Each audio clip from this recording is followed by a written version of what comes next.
Good day mga ka-sports natin dyan. Makalipas nga ang ilang araw ay may bago na tayong MVP sa PVL On Tour kung saan si Erica Santos yan.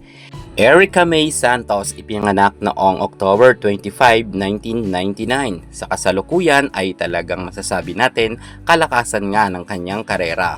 Maswerte nga itong si Santos sa paglipat niya sa Signal HD Spikers kung saan nakamit niya na ang kanyang hinahangad nga na tagumpay ang MVP.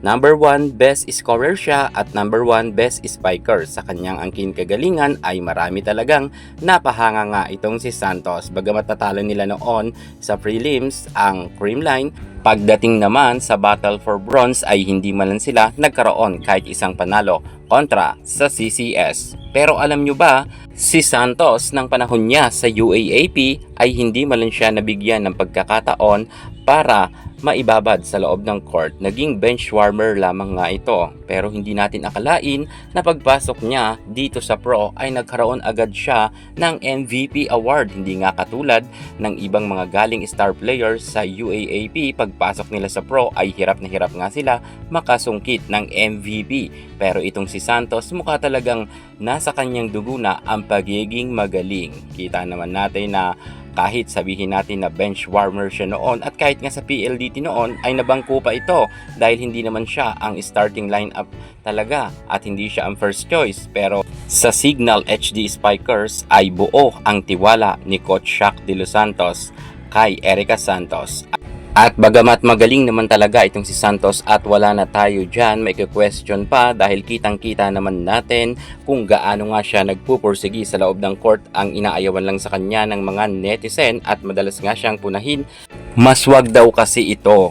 Yan ang madalas nga na ibinabato sa kanya ng mga netizen. At isa pa sa pagtatapos ng PVL On Tour sa awarding ceremony, naispatan na naman itong si Santos ng mga netizen kung saan sa isang videos na di umano ayon nga sa mga komento ng kanyang mga kritiko, sinasabi na inisnab daw nito ang ating nag-iisang Phenom superstar, Alyssa Valdez. Hanggang sa kasalukuyan, nakakalungkot nga ang balitang ito dahil madalas ngang batuhin si Erica Santos ng mga masasakit na salita ng netizen. Bagamat nakuha niya ang tagumpay sa kanyang karera pagdating sa pro at meron na nga siyang MVP na talagang matagal ito makuha ng isang manlalaro. Kahit magaling ka ay bibihira nga magawaran ng award na ito.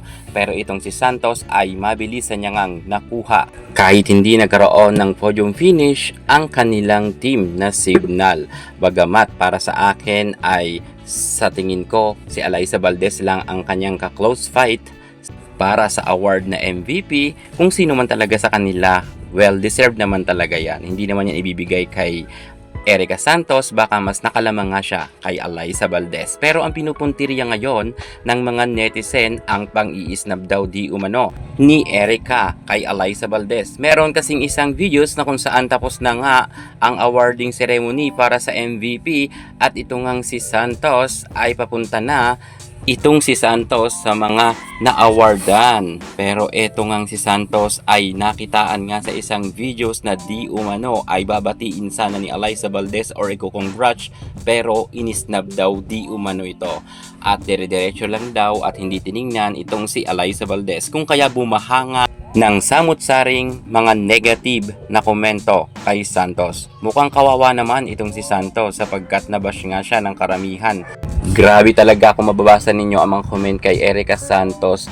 Talagang umuulan nga ng hindi magagandang salita. At ito nga si Erica Santos ay isnabera daw at may attitude. Ayon nga yan sa mga komento. Well, sa totoo lang mga ka-sports natin dyan, baka hindi lang natin nakita kasi nakatalikod naman si Santos eh. Malay nyo yung hindi nahagip ng camera, baka nagbatian naman yung dalawa. Kaya wag natin masyado husgahan itong si Santos dahil hindi lahat naman kasi ay nakukuha ng camera. Baka meron rin anggulo na magkalapit yung nasabi nating si Erica at itong si Alyssa Valdez. At sa pagiging MVP na Erica Santos, wag na natin itong i-question. Well, deserve niya naman siguro ito dahil ginalingan niya naman ng prelims. Sumabalay lang nga siya ng finale na sa Battle for Bronze. At para sa akin mga ka-sports, sa totoo lang nakita ko na itong si Erica Santos.